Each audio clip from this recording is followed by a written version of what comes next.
El audio Torne Alarcón ha generado una nueva crisis política en el país, otra de medición de fuerzas.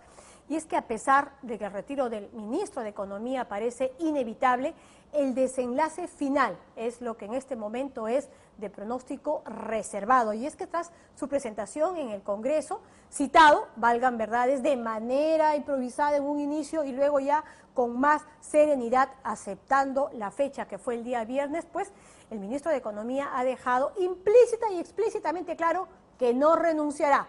El presidente de la República ha dicho que lo respalda y desde la bancada Pepe Caucista se afirma que no lo hará, lo que significa que el Congreso va a tener que censurarlo con el costo que esto podría significar. ¿Qué argumentos se esgrimen de uno y otro lado? ¿Qué está en juego? Karina Novoa y Cristian Loaiza con las respuestas. ¿Preparado ya, ministro? Siempre, siempre. Pasen. ¿Cuántas cámaras? ¡Qué bárbaro! Frente a frente, en una nueva medición de fuerzas. La mayoría de las fuerzas políticas le han retirado la confianza. Vamos a dejar estas próximas horas para que el gobierno reflexione de que no puede sobreponer los intereses particulares de un ministro a los intereses del país. Si la mayoría quiere censurarme, puede hacerlo. La Constitución se lo permite. Si no, avanzar juntos y hacer crecer el país. Estamos pidiendo a usted que el Pleno no continúe si el señor ministro Torne no viene hoy día mismo a responder sobre los hechos materia de la denuncia que se ha dado el fin de semana. Ese capricho de exigir que venga el ministro en la siguiente hora y que se suspenda la labor legislativa. Prepotencia de un lado y estrategia de victimización del otro. Es falaz que yo pueda condicionar ese presupuesto. Quiero también repetir que los hombres íntegros ni chantajeamos ni nos dejamos chantajear. Alfredo Torne, en vilo. Y lo que el audio revela, Presidenta, es que un órgano de control importante estaba siendo presionado, si no chantajeado. El audio no fue editado. Lo que se escucha es grave para una persona que se dice, y hace un momento ha dicho, intachable reiteradamente. Lo siento, señor ministro. Usted hizo alusión al presidente de la República en el audio. Ahora dice que no. Entonces, ¿mintió? Hay caminos para tomar cuando hay una responsabilidad política y ese camino, señor ministro, es la renuncia. Y así como el ministro ha venido acá a poner la cara, yo le pido que ponga su renuncia. Así que si el presidente quiere ir hacia una confrontación y quiere llevar las cosas a que el ministro sea censurado, será su responsabilidad. Será él el responsable de la crisis política. Será él responsable del debilitamiento de su propio gabinete. Y el Congreso de la República habrá cumplido con su deber.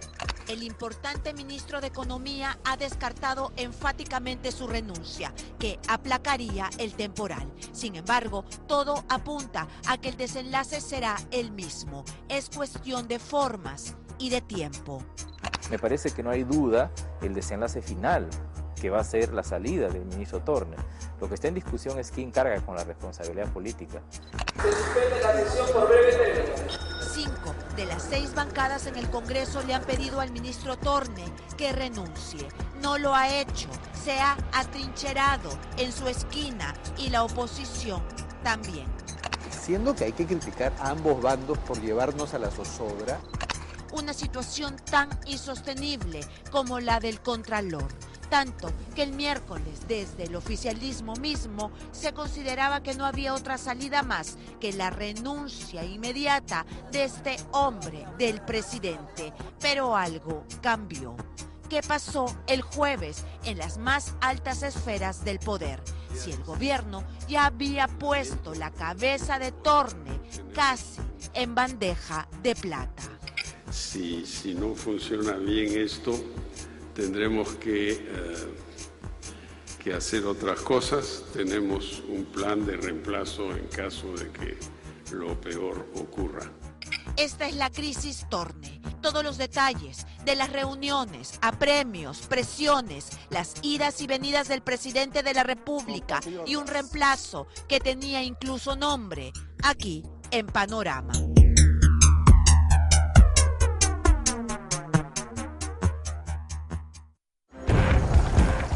tarde del miércoles parecía que la suerte de Torne estaba echada. Ahora todo depende de usted. Si pasa Chinchero, nos va bien. Si se baja Chinchero, nos va a perder.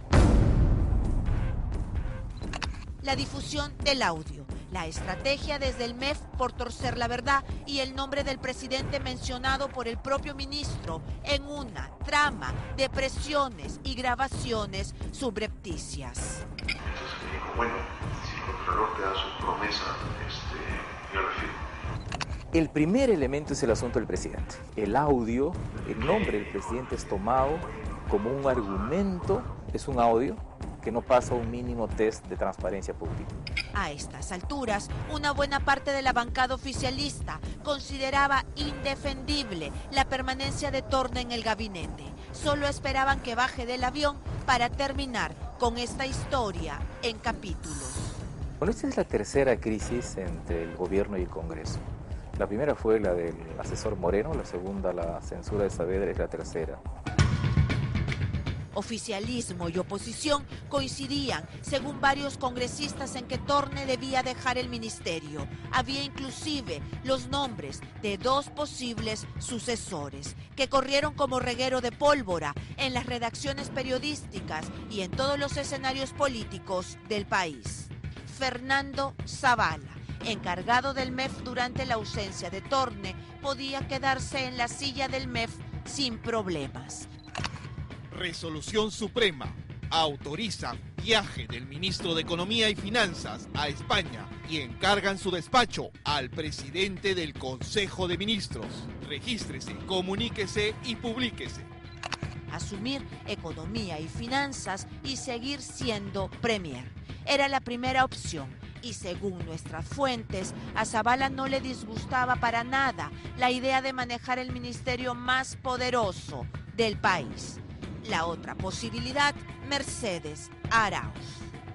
Incluso, según nuestras fuentes, desde la bancada de gobierno se habría hecho una propuesta para terminar con la crisis de raíz. Saldría Torne de inmediato por la cabeza del Contralor, acelerar la caída de ambos.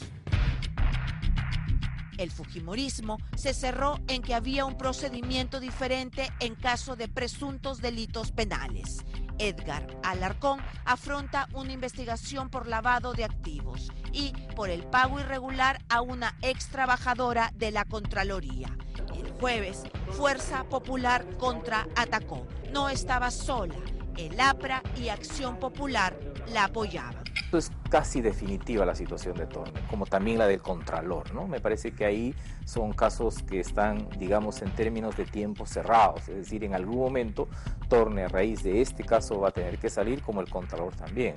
Esa mañana de jueves, Alfredo Torne ya estaba en Lima. Había regresado de su periplo por Europa con el presidente. Entonces, la oposición exigió la presencia inmediata del ministro, quien había sido citado con anterioridad a la Comisión de Fiscalización. Torne había confirmado su asistencia a esa comisión el viernes, un día después, pero con la fuerza de los votos se exigía que se presentara ese mismo día, lo antes posible. Fue Cecilia Chacón, la fujimorista, que impulsó la invitación a Torne el jueves. Llamaba, coordinaba y tomó la dirección de la estrategia de la mayoría, junto a Mauricio Mulder. La Comisión de Fiscalización desembarcó al ministro de un 2x3. Para esa hora, la beligerancia se había multiplicado. La innecesaria prepotencia por un lado y el cambio de posición de un momento a otro del oficialismo pusieron a las dos fuerzas nuevamente frente a frente. Para el ministro pesaron más las estridentes voces que pedían confrontación. Ahora la tienen igual de beligerantes que la otra esquina. La oposición no quiere censurarlo porque sabe que esos golpes desestabilizadores, obstruccionistas, son mal vistos por la población. Entonces quieren que el costo político de la censura lo asuma el gobierno, que viene a asumirlo porque es el que ha causado este lío. Entre la 1 y las 2 de la tarde, Alfredo Torne se reunió en su despacho con Fernando Zavala, Mercedes Arauz, Juan Cheput, Carlos Brus y Gilbert Violeta para decidir qué hacer, cómo enfrentar la presión del Congreso. La posible renuncia quedó relegada, no iba a dimitir, a pesar del claro debilitamiento producto de sus propias palabras. Chinchero nos está costando demasiado. Creo que es obsesión del presidente de la República. Alfredo Torne llamó por teléfono a la presidenta del Congreso y le dijo que no iría ese día al Parlamento. Luz Salgado le dijo que lo formalizara por escrito y el ministro lo hizo. Los congresistas oficialistas regresaron al Congreso a defender la nueva consigna. Torne no se presentaría ese día y no renunciaría. La oposición finalmente no forzó más la situación y aceptó que Torne se presentara el viernes a las 9 de la mañana. Por la noche hubo una reunión de emergencia entre las cabezas del Ejecutivo. Se habló del discurso, los puntos importantes y Alfredo Torne recibió un presuroso entrenamiento para enfatizar el mensaje. Según nuestras fuentes, el media training fue trabajoso y se decidió que leyera. No podía haber errores. El viernes, unos minutos antes de las 9, llegó al Congreso. Sería falaz que sacar adelante el Chinchero es importante, pero yo soy una persona íntegra y jamás se me ocurriría condicionar votos adicionales al presupuesto de la Contraloría para obtener un informe favorable para ningún proyecto de inversión. Quiero además, y quiero ser enfático en esto, ratificar que en ningún momento el presidente de la República me ha instruido pedirle al Contralor nada sobre el proyecto de Chinchero. Defendía su honor y trataba de extraer al presidente del problema como eje de su discurso.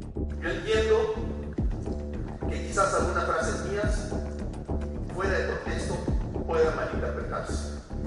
Ustedes comprenderán que lo último que me imaginaba es que mis palabras iban a ser clandestinamente grabadas o hubiese sido mucho más preciso para evitar las malas interpretaciones. Ambas fuerzas atrincheradas en su esquina.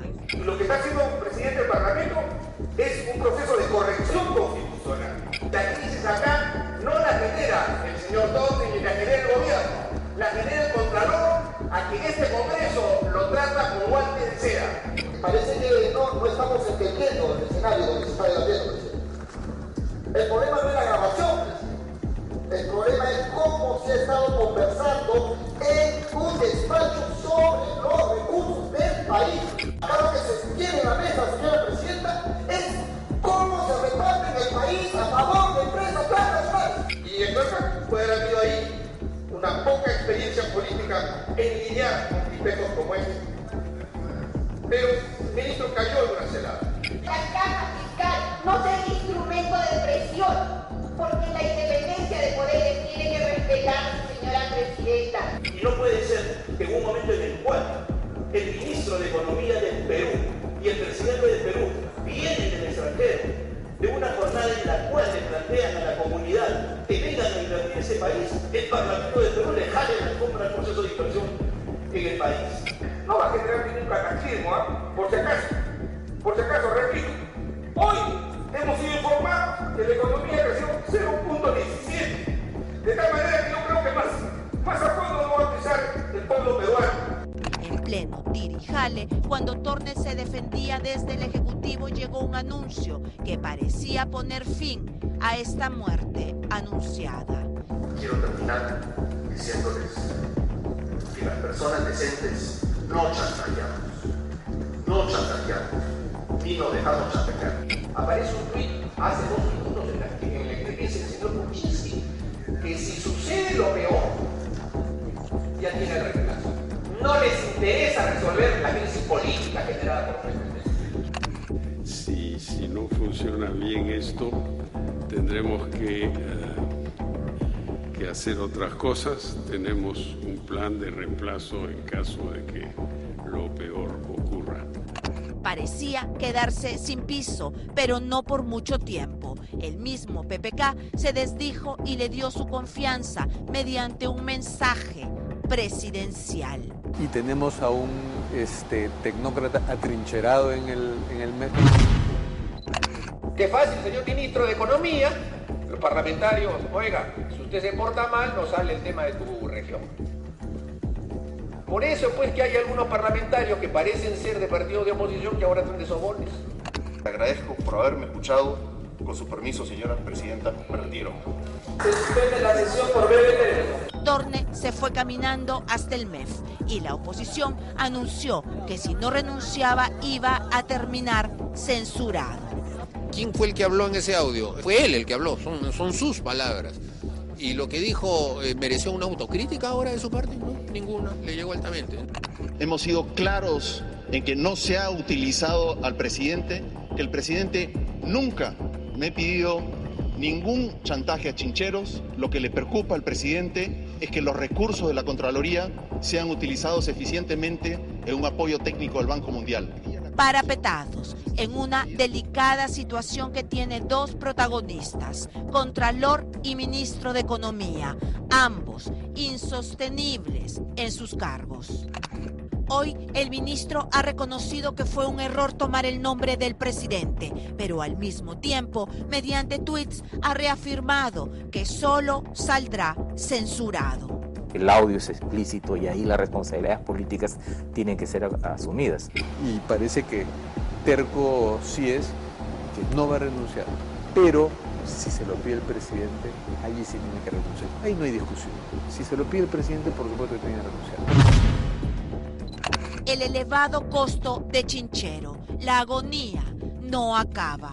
El aún ministro tendrá que sortear aguas mucho más bravas.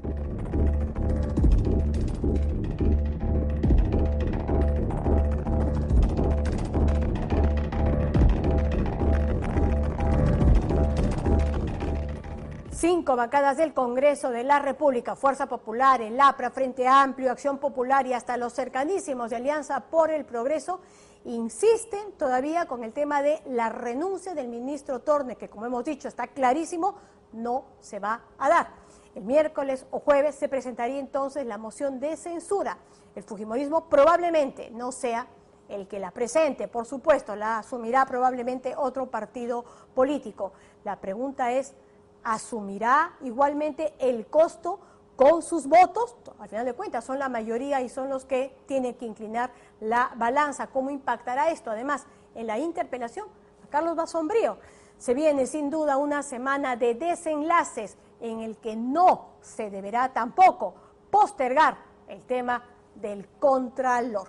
Hacemos una brevísima pausa en el programa, no se mueva, más adelante. Durante 5 años nos dijeron que estábamos avanzando en el Brain y resulta que un cabecilla supuestamente abatido estaba vivito y vuelvo a decirlo, lo que es peor, matando. Ya regresamos con eso y más. De acuerdo a lo que nos dijeron los jefes del BRAEM, hace solo año y 9 meses, el camarada Antonio está muerto. Él es la cabeza de la facción militar de Sendero Luminoso y ha caído abatido el día de ayer. Él es el máximo jefe actualmente de la organización a nivel militar. Él es el que reemplaza en el cargo nada menos que al camarada Limpio. Antonio acaba de buscar a 2 valientes policías en el BRAEM hace solo 20 días.